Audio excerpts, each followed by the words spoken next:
um pouco para a gente começar a falar aqui.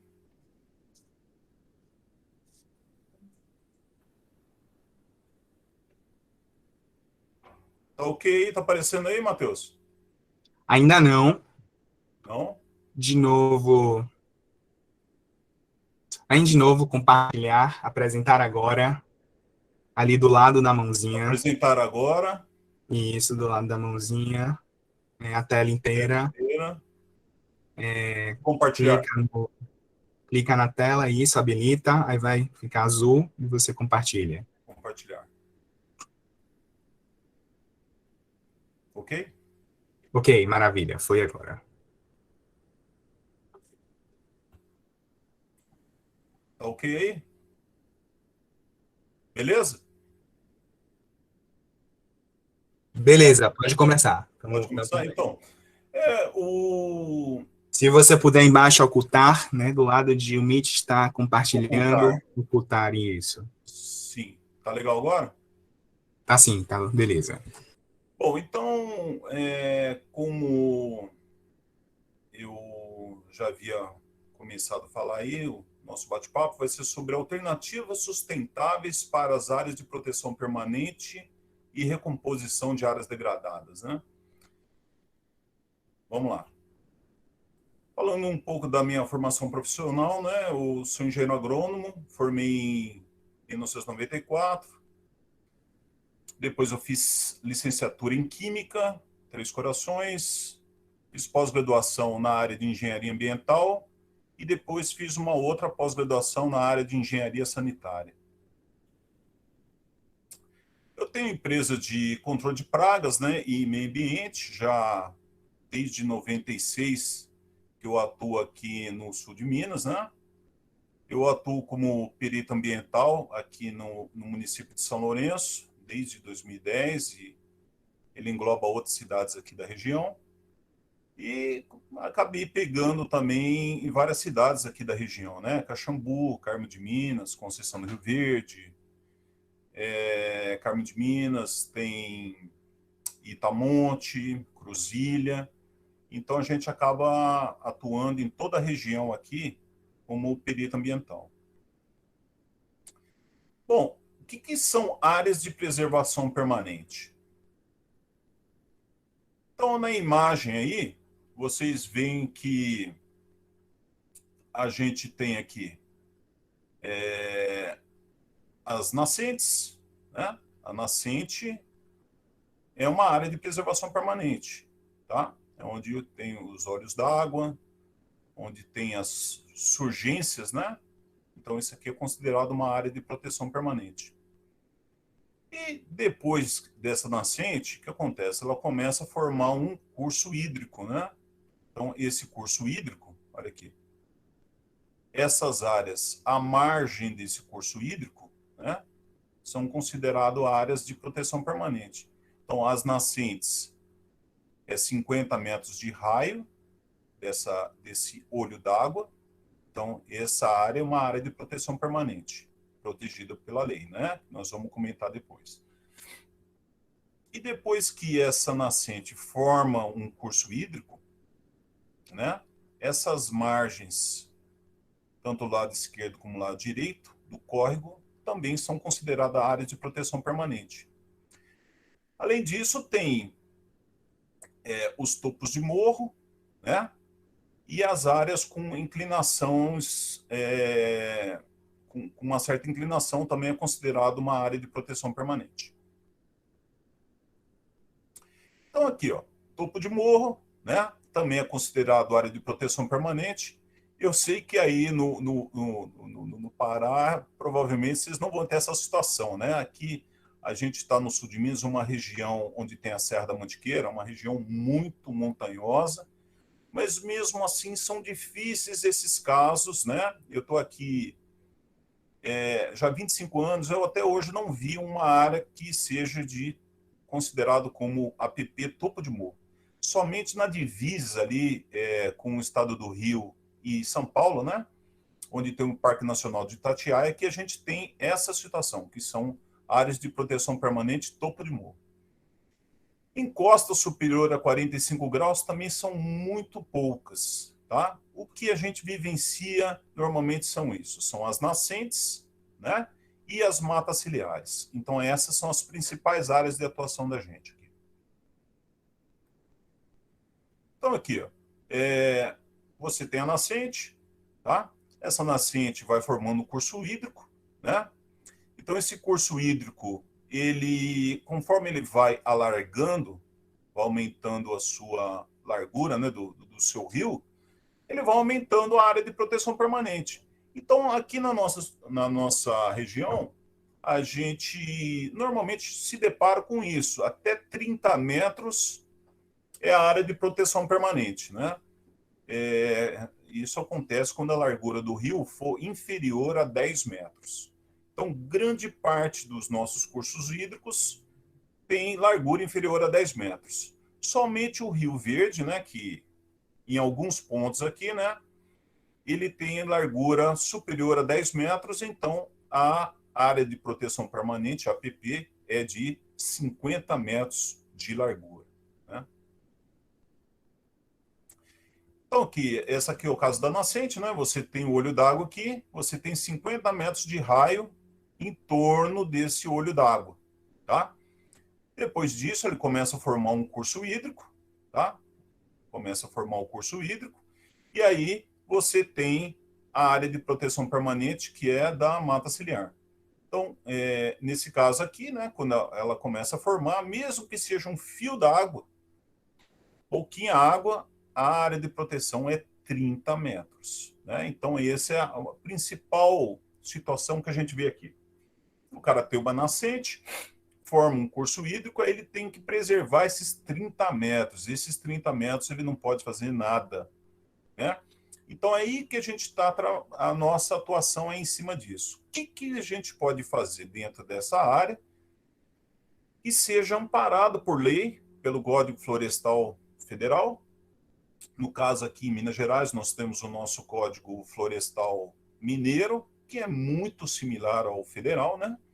Então, é isso que a gente busca na nossa atuação aqui junto ao Ministério Público de Minas Gerais, né? O que a gente pode fazer dentro dessas áreas aqui? Então, aqui, como eu falei, se o córrego for menor que 10 metros de largura, né, a APP, área de proteção permanente, tem que ser 30 metros. 30 metros de um lado, 30 metros do outro. Então, vocês imaginam, tem situações que o produtor rural, às vezes, ele tem 500 metros na beira de um córrego, né? Eu imagino o tanto de área que ele perde, né? Quer dizer, ele não pode plantar milho, ele não pode plantar soja, ele não pode passar trator nessa área, né? Não pode fazer nenhum trabalho mecânico nessa área, né? E, e aí, o que ele pode fazer nessa área? Então, esse é o objetivo do nosso trabalho aqui. Né? Então, pela legislação, né, pelo Código Florestal, o marco regulatório, ele fala que as APPs, o marco regulatório, ele fala que a lei, para ser considerado de uso antrópico consolidado, ele só um minutinho aqui. Como é que eu tiro isso aqui? Fechar? Não tem. Pronto. Então, os APPs aqui, ó, em 22/7/2008, você tem duas situações. Né? Esse é o marco regulatório. Guardem essa data aqui. Até essa data, 22 de julho de 2008, o que foi feito dentro das áreas APPs, você tem duas situações. Se a APP tiver conservada, beleza. Se ela tiver degradada, você tem que recuperar essa área. Tá? Então, no Código Florestal, ele fala isso. Né? Você tem, de acordo com o módulo fiscal, né? Você tem um mínimo que você tem que recuperar, tá legal? Então, aqui esse MF, né, é o módulo fiscal, né? Então, se a pessoa tem, por exemplo, aqui o módulo fiscal, né, ele varia de município para município, de bioma para bioma, né? Mas na nossa região, o módulo fiscal é 30 hectares. Então, quem tem até 30 hectares, pela lei, ele tem que recuperar no mínimo 5 metros, né? E aí vai variando. Quem tem de 1 a 2 módulos fiscais, ele tem que recuperar 8 metros, depois ele passa para 15 metros. E quem tem mais de 4 módulos fiscais, que é muito raro aqui na nossa região, ele tem que recuperar já os 30 metros. Tá legal? Então, isso é exigência legal, né? Segundo o Código Florestal Federal. Quais as estratégias, então, que a gente tem para recuperar as nossas APPs, né? Você tem a regeneração natural. O que é regeneração natural? Você isola aquela área, isola lá os 30 metros e abandona aquela área, né? É isso que fala aqui, né?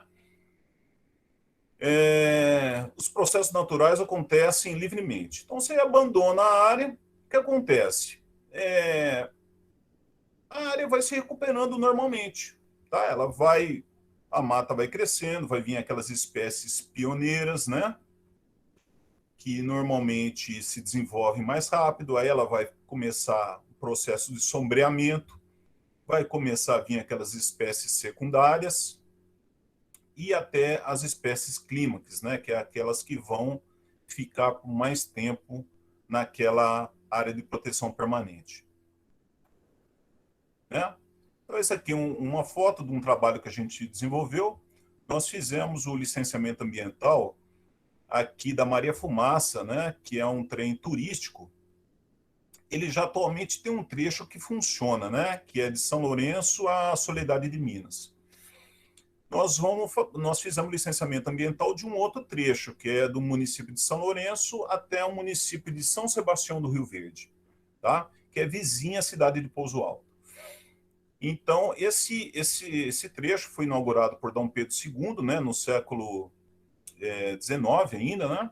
E ela ficou 30 anos abandonada, essa ferrovia, né? Então, uma das medidas compensatórias pela licença ambiental foi a recomposição de uma mata ciliar, né, no município de São Sebastião do Rio Verde, na qual nós temos que plantar aproximadamente 8.000 árvores e cuidar delas durante 10 anos, tá? Que é o tempo da licença.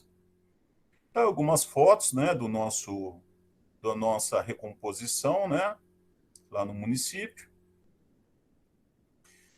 E a segunda opção, né, a gente falou que a primeira opção é o pousio, né, ou seja, abandonar a área e deixar ela regenerar naturalmente, né?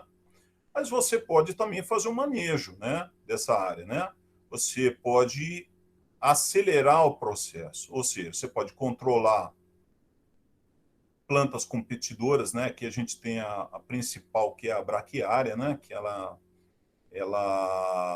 vai competir com as plantas com relação à água e nutrientes. Você pode controlar formigas, né? A gente tem aqui a formiga saúva, que realmente ela corta tudo, né?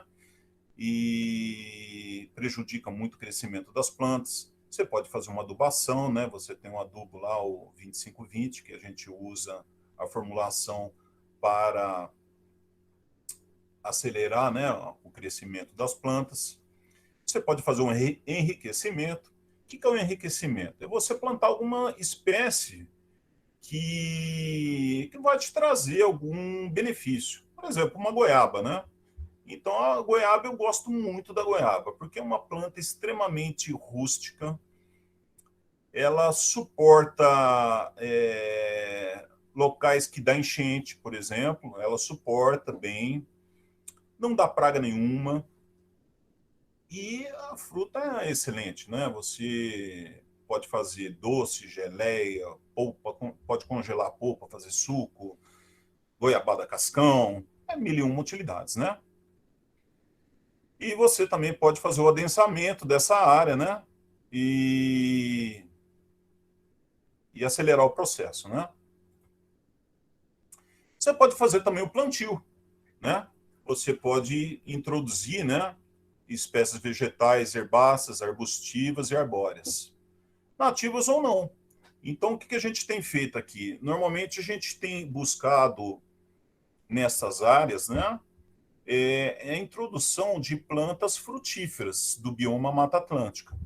Então, são plantas nativas, tá, que podem ser utilizadas para produção de suco, geleia, doce, enfim, licores, né? De maneira que o produtor possa obter alguma renda dessa área, né? Então, o que a gente tem feito, né? Plantio com goiaba, pitanga, amora, uvaia, guabiroba, grumichama, abio, abricó. Então, tem várias plantas nativas que podem ser plantadas. E, normalmente, a gente também coloca algumas exóticas, né? A gente pega, por exemplo, a manga-espada, que é uma planta extremamente rústica, que também pode ser plantada nessas áreas. Um abacate. Enfim, o ingá. Tem várias plantas que a gente pode utilizar para o plantio, né, de enriquecimento nessas áreas de proteção permanente. Nós recentemente conseguimos muda de uma espécie de bambu gigante que pode se fazer aquele broto, né, similar ao palmito, né, palmito jussara, né. Então, quem já comeu pastel em São Paulo, Rio, Belo Horizonte, vai na feira, compra aquele pastel de palmito, o cara acha que está comendo palmito, né, da espécie palmeira, da jussara, né. Mas, na verdade, aquilo é broto de bambu, né? Então, uma espécie também muito rústica que pode ser utilizada nessas APPs, né, com essa finalidade de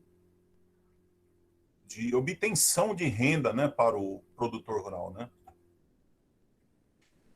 É o que a gente chama de sistemas agroflorestais, né? Então, são sistemas, né, para recuperação ambiental, porque são produtivos, né? E pode ser realizado por sementes ou mudas. Normalmente não uso semente, porque a semente tem muita perda. Então, normalmente a gente já usa mudas, né? De 50, no mínimo 50 centímetros, né? De 50, 80 até 1 metro, né? Então, ela consegue, né? Ter um bom pegamento, né? E você consegue obter uma resposta mais rápida, né, nessa restauração florestal, né?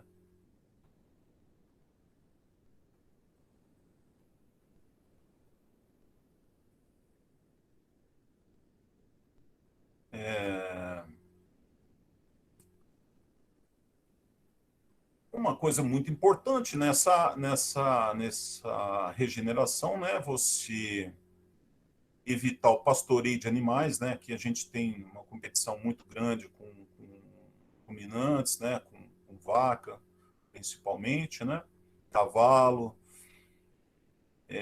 Fogo também, a gente tem muito problema com fogo, né? Porque realmente é uma prática muito comum, tradicional, né?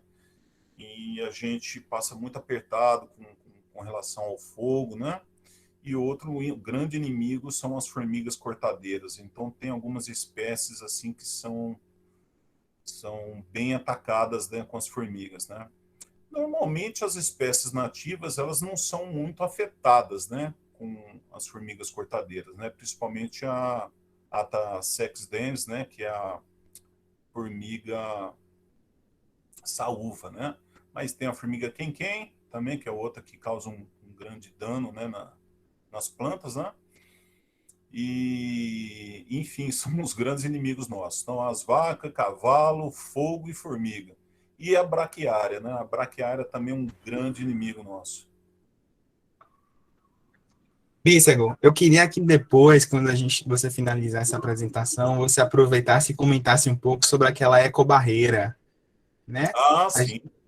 Na verdade, hoje a gente é bom a gente estar pensando e estar fazendo esse mergulho, né, nessa parte de SAFs de agroflorestas, de restauração, mas não se limite também a trazer outras tecnologias que são mitigadoras, né, que estão assim, trazendo melhoria para condições de impacto ambiental. Né? Então, fica à vontade Assim, também nessas áreas depois. de proteção permanente, Matheus, uma das coisas que a gente tem utilizado muito, né, é a parte de conservação do solo, né? Então, Uhum. é um trabalho que a gente vem desenvolvendo, né? É a descompactação do solo, né? Principalmente na fase de recuperação de nascentes, né? Com o uso daquele implemento que é o subsolador, né? Então, é um implemento agrícola que é utilizado para quebrar aquela camada de compactação do solo. Então, é um implemento muito bom, que tem um efeito muito bom na, primeiro, descompactar o solo, né, no processo de aumento da aeração do solo, e nutrição dos lençóis freáticos, né, e também a construção de barraginhas. Que são barraginhas? São caixas de decantação, né, que são formadas próximos a essas áreas de proteção permanente com a finalidade de evitar a erosão laminar, né? O que é erosão laminar? Aquilo que acontece quando chove, né? Dá uma chuva muito forte, forma aquela enxurrada, ela carrega Processo de lixiviação, né, assoreamento. fiação, carrega aquelas partículas do solo, né, que é areia, silt e argila, né? E isso acaba entupindo, né, as nascentes, os córregos, né? Então é um trabalho que a gente vem desenvolvendo em conjunto, né, nessas unidades de proteção permanente. Então é a subsolagem, né, a melhoria da aeração do solo, da porosidade do solo, é o trabalho de contenção da enxurrada, né, através das barraginhas, e os sistemas agroflorestais, né, que são embasados, né, pelo Código Florestal como uma medida de baixo impacto ambiental. Né? É o que fala o artigo 3º, né? O artigo 3º, parágrafo 10º do Código Florestal, né, da 12.651/12. O que são atividades de baixo impacto ambiental? Aí ele fala lá, né? Abertura de pequenas vias de acesso, implantação de instalações para captação de água, implantação, essa é interessante que a gente está buscando isso também no nosso trabalho, ó. Implantação de trilhas para o desenvolvimento do ecoturismo. Então, tem muitos locais, por exemplo, que a gente está querendo desenvolver aqui em São Lourenço, que é a implantação de trilhas. Então, a gente pega a mata ciliar, faz algumas trilhas para a caminhada, acaba virando uma pista de mountain bike e trilhas ecológicas, né? Então, isso é permitido, é uma atividade de baixo impacto ambiental, né? Tem lá a construção de rampas de lançamento de barcos, construção de moradia de agricultores familiares, né? De comunidades quilombolas, né? Indígenas, né? Então, isso é considerado uma atividade de baixo impacto ambiental, né? Então, a lei que a gente se embasa é essa aqui, ó, é a 12.651 de 2012, que é o Código Florestal Federal, né? O que ele trouxe de novidade, né? A criação do CAR, né? O que é o CAR? É o Cadastro Ambiental Rural. Então, toda propriedade tem que fazer esse cadastro, né? Então, lá ele vai desenhar o poligonal da sua propriedade, ele vai demarcar onde que são as nascentes, onde são os córregos, né? Que ele tem lá de reserva legal, né? Então, isso é um instrumento de regularização, né? Ambiental, né?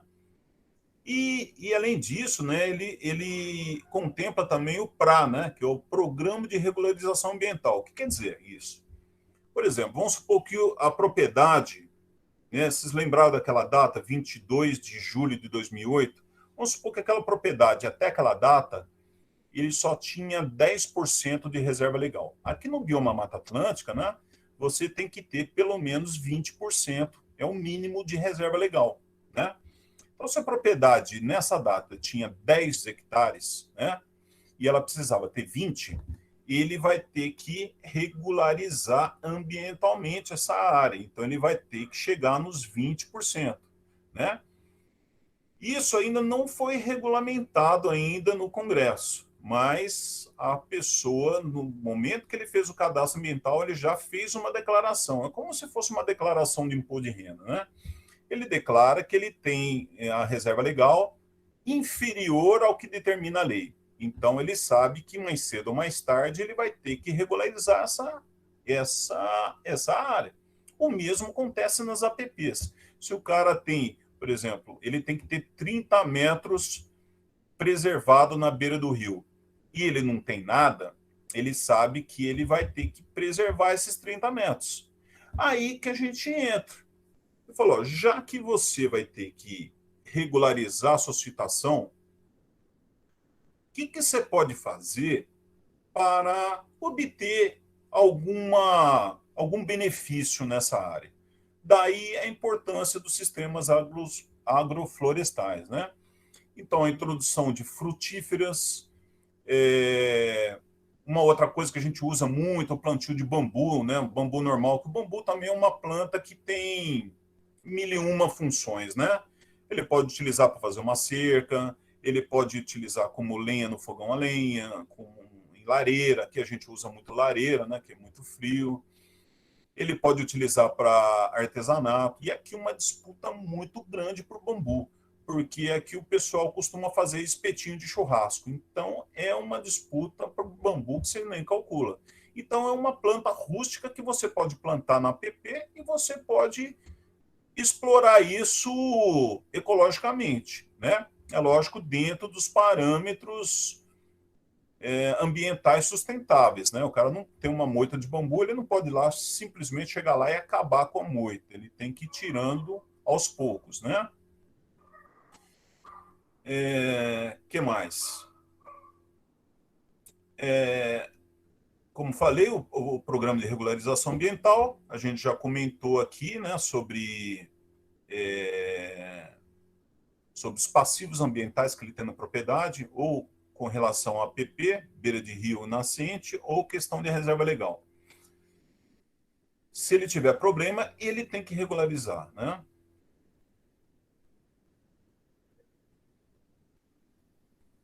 O Código Florestal também, ele trouxe uma coisa importante, que é o incentivo à recuperação de meio ambiente, né? Aqui no município em sul de Minas, que é um município de Extrema, ele fica divisa com o estado de São Paulo, né? Então lá São Paulo, como tem uma demanda muito grande por água, o que eles fizeram?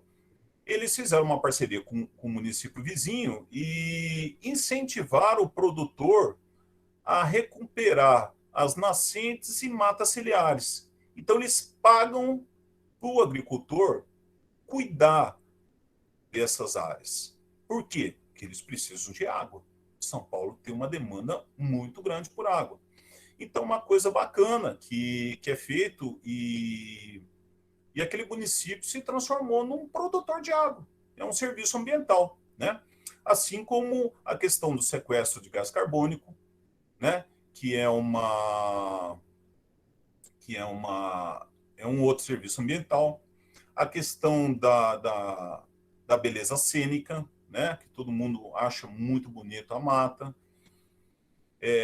Tem a questão também da redução de ruídos, melhoria da umidade, melhoria da termorregulação, né? Quer dizer, manter a temperatura do ambiente, né? Nem muito quente, nem muito frio.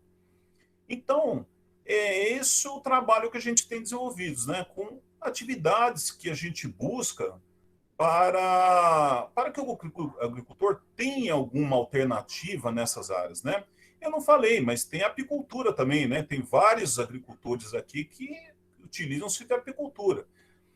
Tem locais que não dá para fazer, porque normalmente as matas ciliares, né, tem locais que são sujeitos a enchente, né? Então, alguns períodos do ano elas enchem d'água. Então, tem a questão das plantas também, você tem que ver certinho as plantas que você vai poder introduzir nesse local, porque dependendo do local, elas vão morrer, entendeu?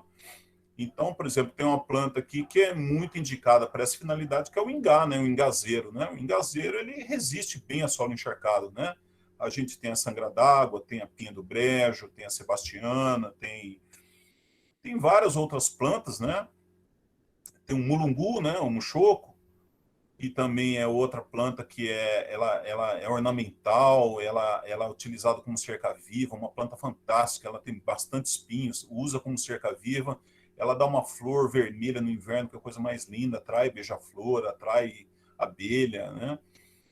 Então, é o nosso trabalho que a gente tem desenvolvido na região. Então, é a formação de sistemas agroflorestais, de maneira que o agricultor tenha uma opção na propriedade, né, para a produção de alimento, para a subsistência, de repente ele pode montar uma agroindústria, ele pode beneficiar aquela, aquelas frutíferas, né? Ele pode ter apicultura, ele pode ter o bambu para produzir broto de bambu, né? Semelhante ao palmito, ele pode ter apicultura, e assim vai. Eu falei isso, mas tem também a coleta de sementes. Ele pode coletar sementes, pode produzir mudas de essências nativas. Ele pode coletar plantas medicinais. Ele pode fazer artesanato. Ele pode utilizar também para o seu fogão a lenha. Ele tem uns certos parâmetros, né, que a legislação permite, né, ele explorar essa madeira. Então, é basicamente isso que eu tinha a apresentar. Eu vou deixar aberto agora os questionamentos, as perguntas, que a gente pode ir tirando as dúvidas e esclarecendo aí os amigos. Maravilha, Bícego. Obrigado pela sua exposição. Bacana. É Estou interessante, aberto né, aí que a a gente... perguntas. Maravilha. A gente tem a experiência prática, né, a possibilidade de experimentação prática, atrelado hoje a teoria, o aspecto teórico, né, da academia, da universidade. Então, essa interação, esse mix, é a possibilidade de um prato cheio para a gente, né, que é estudante, e a gente que precisa desse lado mais prático também, essa vivência que você tem. Indal, fique à vontade, a bola é sua. Tá. Assim, algumas curiosidades, viu, Carlos Henrique, me despertaram, assim, a partir das suas falas, né?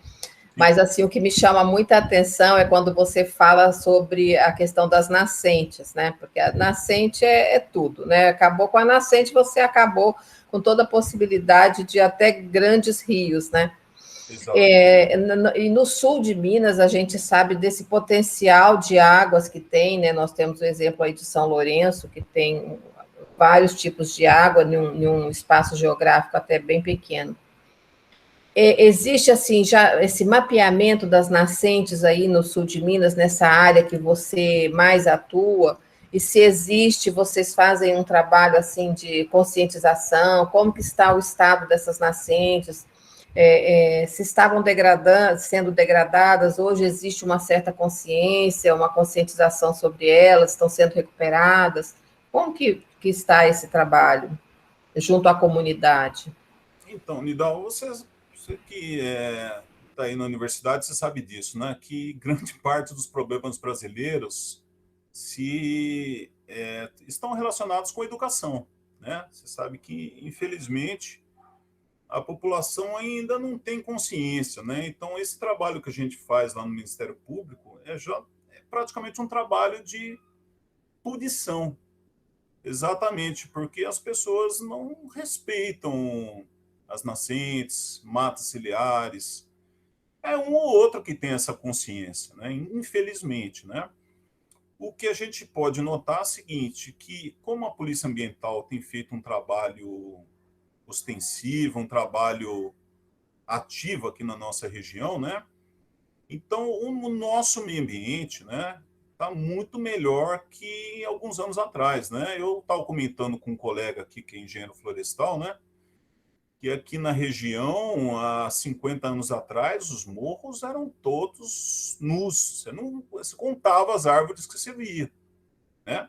Aqui na nossa serra, aqui onde tem a montanha sagrada, aqui que o pessoal chama, né, da Eubiose, quando eu cheguei aqui em 95, formava-se o mapa do Brasil, né, nessa montanha. Né? Era até famoso, todo mundo, olha lá, o mapa do Brasil, bacana e tal, né?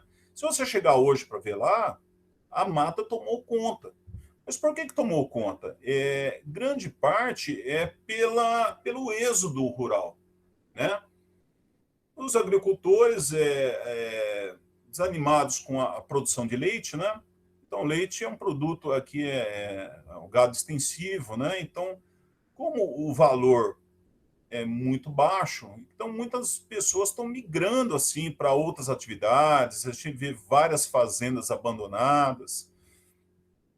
Então, a natureza vai se recompondo, realmente se deixando por conta dela. A própria regeneração natural vai propiciando essa recomposição de nascentes, de matas ciliares, né?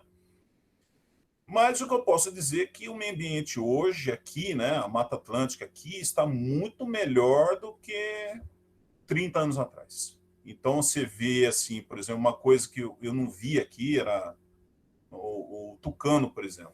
Quando você via um tucano, você ganhei o dia, ganhei o dia. Hoje você vê bando de tucano, 20, 30 tucanos. Maritaca, que você via uma ou outra, você vê bando de 50, né? Um animal que não tinha aqui, que era o jacu, né? Uma espécie de nativa, né? Da fauna, aumentou demais. Então, o meio ambiente está... São evidências, né, Carlos Henrique, da recuperação, né? Realmente, como eu falei, Nidal, hoje o meio ambiente está muito melhor do que alguns anos atrás, mas reflexo, assim, da fiscalização, da atuação da Polícia Ambiental. A gente tem acompanhado o trabalho da Polícia Ambiental, né? Que ainda não é aquele trabalho sério que podia ser ainda, mas eles fazem o que está dentro da medida, né? Que os órgãos públicos, né? Sucateados, com baixo efetivo, né? Com poucas viaturas, né? Às vezes manda viatura, não tem verba para manutenção, né? Já aconteceu aqui vários casos assim, que tem a caminhonete, mas não pode rodar, porque se rodar, perde a garantia do motor, cara, porque tem que fazer a revisão, né? Então, a gente busca isso, né? E o Ministério Público tem atuado dessa maneira, de estabelecer parcerias com esses órgãos públicos, né? As multas ambientais normalmente são convertidas em benefício, né?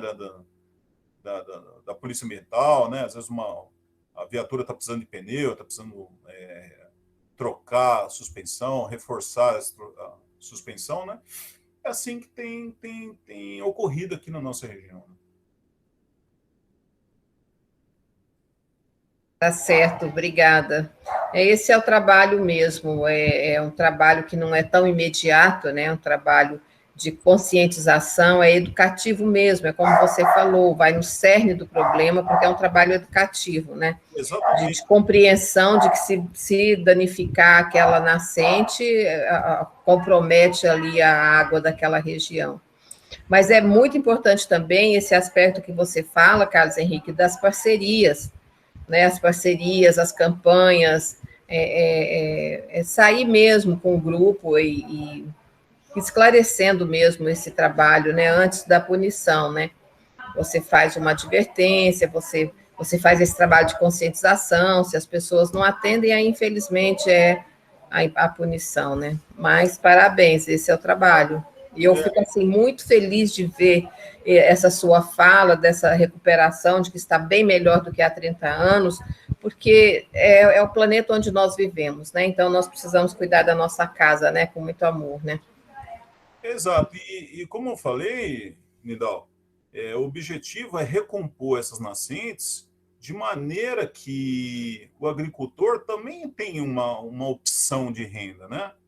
Então, não é simplesmente... A gente observou isso, né, na nossa experiência prática, né?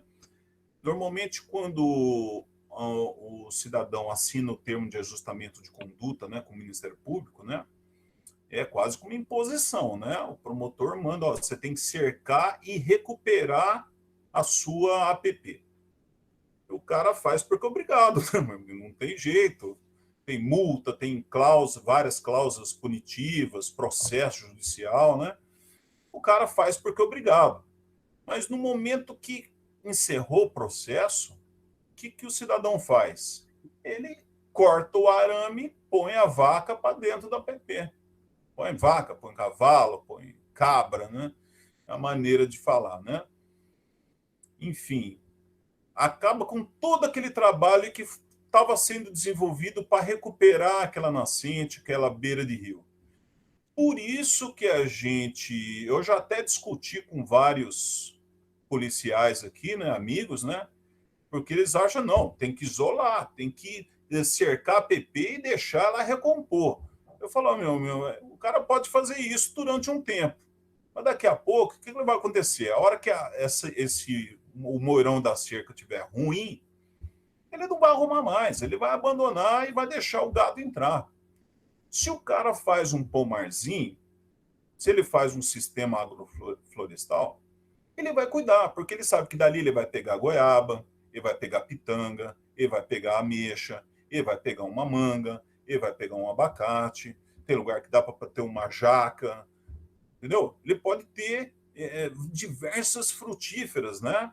E no meu sítio lá, eu tenho basicamente tudo APP. Eu tenho uma pequena propriedade que é toda APP, então eu transformei tudo num pomar. Por quê? Você tem pitanga, você tem goiaba, você tem amora, você tem uvaia, você tem guabiroba, grumichama, quer dizer, fiz um mix, né? Todo mês você está tendo uma frutinha diferente. E o importante disso é que essas frutíferas nativas, né, elas não dão trabalho, porque já são plantas adaptadas ao bioma. Então, formiga não corta, não dá pulgão, não dá lagarta. Quer dizer, elas já são mais resistentes à seca, a locais com encharcamento do solo, né? E a gente sempre buscando essas alternativas, né? A última que eu estava buscando, né, que a gente conseguiu aqui já implantar, é o bambu comestível, né? Para fazer o broto de bambu. Então é fantástico, porque você tem uma planta lá perene que ela vai produzir a todo momento, você pode obter uma renda com esse bambu. Entendeu? Fantástico. Então, eu já tive apiário também, né? Então, é uma outra opção muito boa, que é a apicultura. A gente tem aqui muita vegetação, muita mata, né? Então, grande parte que é pastagem, então a gente consegue obter até um mel de melhor qualidade e poder, né? Como eu falei, dar uma alternativa para o agricultor, né? Não é simplesmente impor uma situação, né? Que isso aí vai ficar durante um tempo. Se você mostra para ele que ele tem uma opção, que ele possa obter algum rendimento, um alimento para sua família, uma alternativa de renda para ele, aí ele vai querer cuidar dessa PP com todo o carinho que merece, né?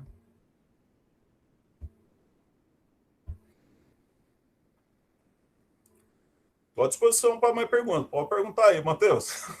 Maravilha, maravilha, Mísero. Alguém quer fazer alguma pergunta? Eu vi uma pergunta aqui no chat. Deixa eu dar uma olhadinha.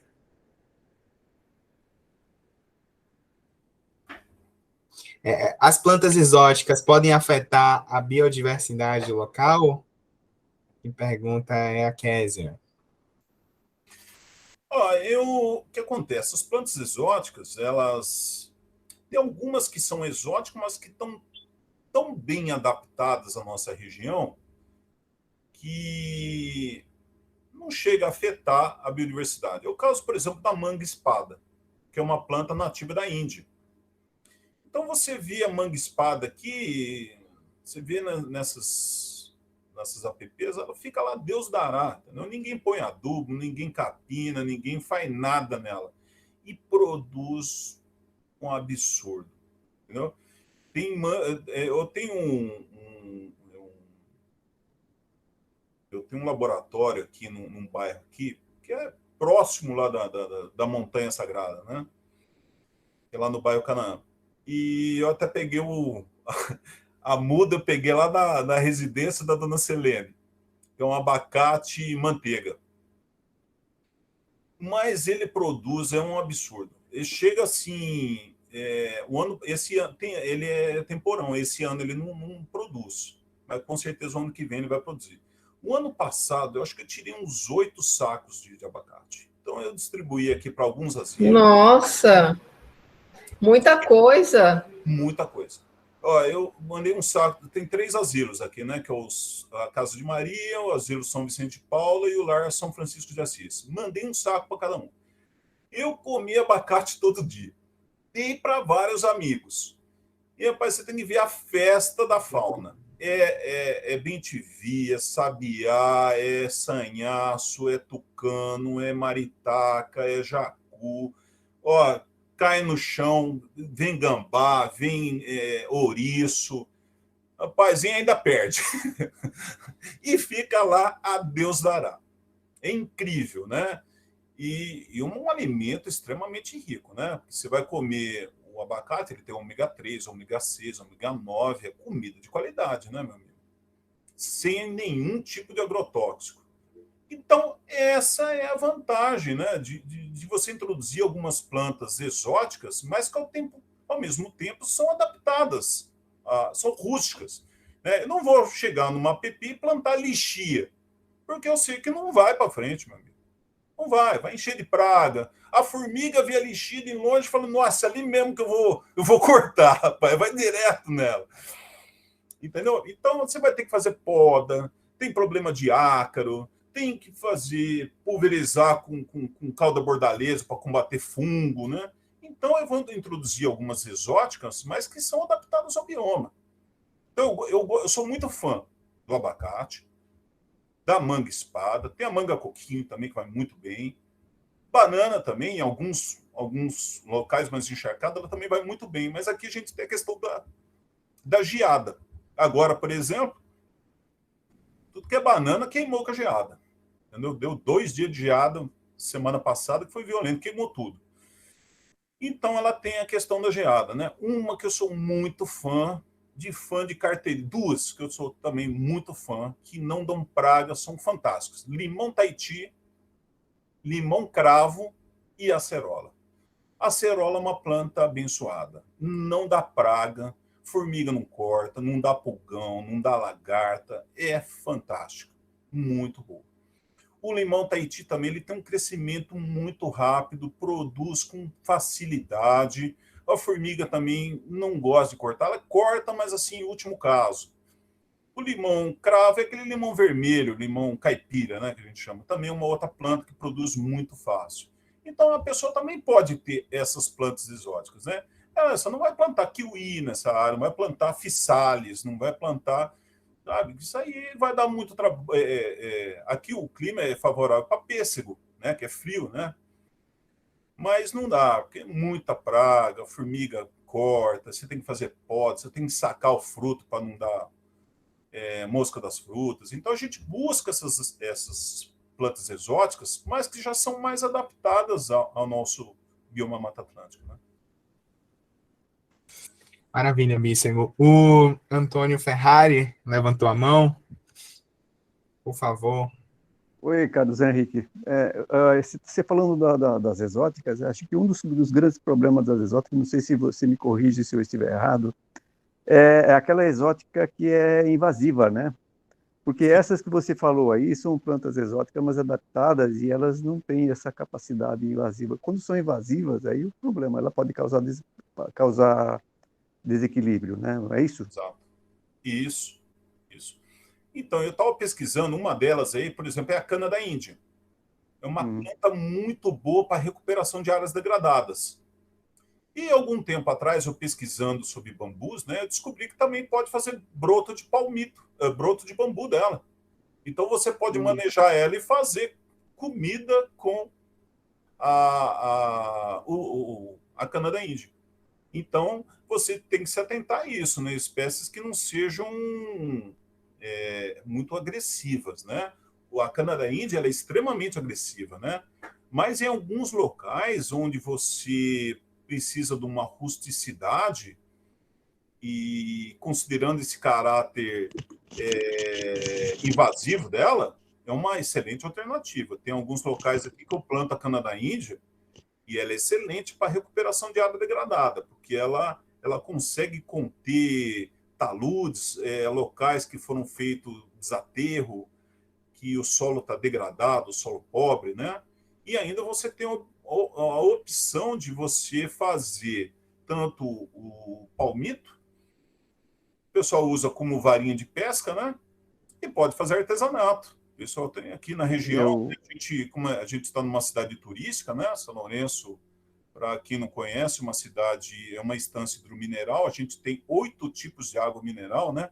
Eu tinha até um colega geólogo aqui que falava que é a única cidade no sistema solar que tem 8 tipos de água mineral.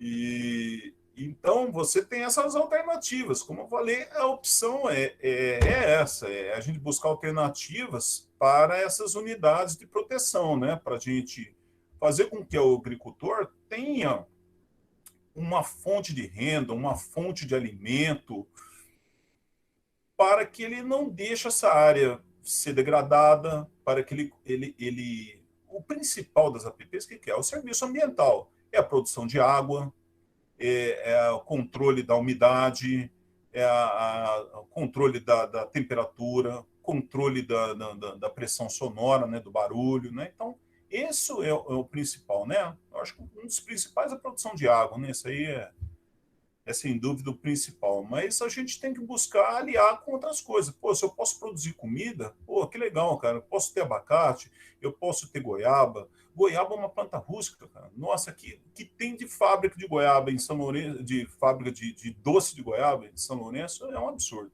Todo mundo usa goiaba. Vamos lá, Eurípides, pode falar. É só um comentário, na verdade. É o seguinte, você falou a respeito de apiários, né? Sim.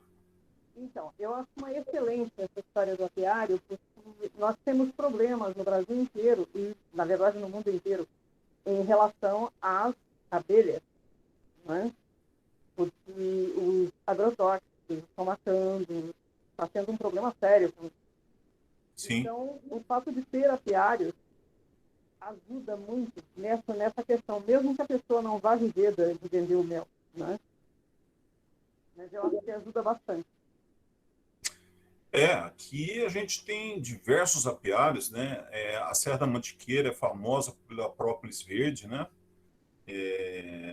Então, a gente, em alguns locais, dá para se ter apiário. Como eu falei, a questão das matas ciliares, tem locais que são sujeitos a enchente, né? Por exemplo, aqui na beira do Rio Verde, quando dá enchente, a coisa feia, entendeu? Tem vários locais que são invadidos, né, pela água, então não tem como se criar abelha nessas áreas. Mas tem vários locais onde tem nascentes que dá para você ter, né? E a abelha é uma alternativa para o produtor rural, né? Ele tem o mel, ele tem o própolis, ele pode explorar o pólen, pode explorar até geleia real, né? Se ele tiver tecnologia para isso, né? E além do que, as abelhas elas estão um problema sério, né? Estão em vários locais, né? Elas estão com problema de extinção devido ao uso, né, de alguns agrotóxicos, né? Principalmente os neonicotinoides, né? Que são inseticidas que têm ação lenta, né? E que isso afetam toda a colônia de abelhas, né? Então, é uma boa alternativa aqui para a nossa região, né? Então, é mais uma alternativa para o produtor, né?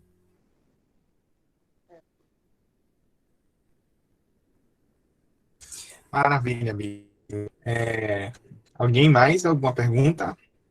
A oportunidade agora.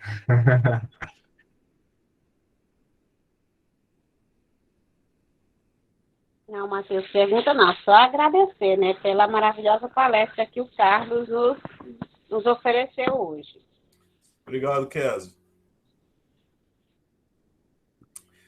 Eu estou à disposição. O Matheus tem meu WhatsApp aí, né? Eu esqueci de colocar meu e-mail aí, mas é carlosbícego@hotmail.com, né? Estou aqui à disposição, o que vocês precisarem, né? Eu ainda tenho o sonho de conhecer o bioma Amazônia, que eu ainda não conheço. Eu sou criado e nascido, na verdade, sou de São Paulo, eu não sou daqui, né? Sou de São Paulo, estou há 25 anos aqui no sul de Minas, né? Então, conheço praticamente somente o bioma Mata Atlântica, uma parte do Cerrado, né?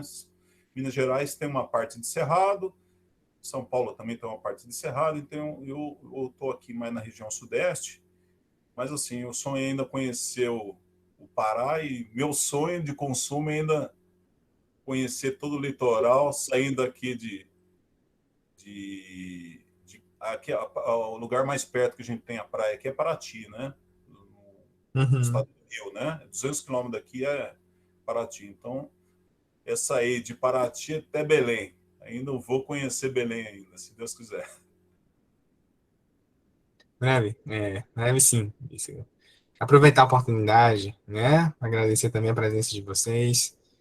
Eu acho que o Clube de Ciências, ele se propõe a ser isso, né? Essa interlocução da universidade com o âmbito externo, e que a gente comece, né, a fazer uma reflexão de aproveitar esses Bícego hoje nosso brindou a nossa apresentação, a nossa palestra, mas aproveitar a oportunidade para agregar desse conhecimento, né, do Bícego, e porventura de mais outros palestrantes que estejam aqui, para que a gente possa pensar nos nossos aspectos territoriais, né, para que a gente possa pensar no Pará, nas problemáticas que o Pará hoje enfrenta em relação à questão ambiental, em relação a áreas de preservação permanente, e propor aí projetos. Eu tenho certeza que o Bícego ficará imensamente feliz em estar aí ajudando, mentorando projetos, em estar mentorando, orientando ações, né? Seja nas áreas de preservação permanente, seja, né, em perspectivas de replantio. Então, assim, é uma oportunidade que a gente tem também de fazer essa interlocução, fazer esse match com pessoas com vivência, né, com experiência prática, que estão aí à disposição para também colar e ajudar na construção, né, ajudar no processo de... Matheus, isso que eu te falei, né? A gente faz aqui na Mata Atlântica, aqui no sul de Minas, né? Na Bahia, o bioma Mata Atlântica também, né? Grande parte dela é Uhum, bioma Mata Atlântica. Mas isso serve para o Brasil todo, né? Então a isso. gente Uhum, eu acompanho muito o trabalho que é desenvolvido no bioma na Amazônia, né? Eu procuro focar na Mata Atlântica porque já é muita coisa para estudar. Mas a gente vê o manejo da castanha do Pará, que é muito bacana, né? Eu sou muito fã da castanha do Pará. E todo esse manejo do açaí que é feito, né, aí no bioma Amazônia, é, todo esse manejo sustentável, né, das espécies madeireiras, né, do mogno, é, dessas espécies do roxinho, de toda dessas espécies que são exploradas, né, no bioma, né, e isso serve para todo o Brasil, né? Então, é que eu falo, a gente tem que buscar alternativas para que o produtor ele cuide dessas as áreas de proteção permanente com carinho, né? Não é o que a gente vê aqui é isso. O cara pega, não tem alternativa, ele vai usar para como pasto. Às vezes o animal não tem nada para comer lá, entendeu? Não tem nada, mas ele tem uma moitinha de braquiária aqui, uma moitinha ali. Por causa dessa moitinha, ele degrada toda essa área, entendeu? Sendo que ele podia estar explorando isso de uma maneira sustentável, né? Com várias espécies que agregassem valor para essa área. Então, é um raciocínio aqui regional, mas que serve para o Brasil todo, né? Então, todas essas áreas, elas podem ser produtivas, sim, né? Você pode obter algum benefício dessas áreas, e o Código Florestal permite isso, são medidas de baixo impacto ambiental, né? São a exploração agroflorestal, né? Com diversas atividades, né? Eu falei aqui também da apicultura, né? Coleta de sementes, você pode produzir mudas de essências nativas, você pode coletar semente e vender, você pode fazer artesanato, você pode utilizar no seu fogão a lenha parte dessa madeira, você pode produzir frutas, né? Eu sou muito fã, como eu falei, do bambu. O bambu tem muita utilidade, porque você teve a disputa aqui por causa de bambu, cara. Todo mundo faz espetinho de churrasco, entendeu? Então, explora o bambu. Artesanato, fantástico. Tem muito artesanato que o pessoal faz aqui, né, na região, aqui, com bambu. Você tem um palmito que você pode fazer do bambu. Você tem, né, eu falei da goiaba. A goiaba é uma planta formidável. Tem rústica, não dá praga. Você faz suco, você faz geleia, você faz compota, você faz um monte de coisa, entendeu? Então, tem várias plantas, né, que você pode fazer essas alternativas, né, de maneira sustentável, né, e você protegendo o recurso principal, que é a água, né? Com certeza. Fica esse convite, então, também, para fazer esse exercício, né, vocês identificarem matas ciliares, zonas de proteção que precisam ser restauradas, né, que precisam ser... E a gente está aí, né? O Bícego, tenho certeza que está aí à disposição também, para que a gente possa pensar em ações, né? Eu vejo, Bícego, muito da sua apresentação relacionada à metodologia PBL, né? Que é aprendizagem baseada em problemas, aprendizado baseado em projetos.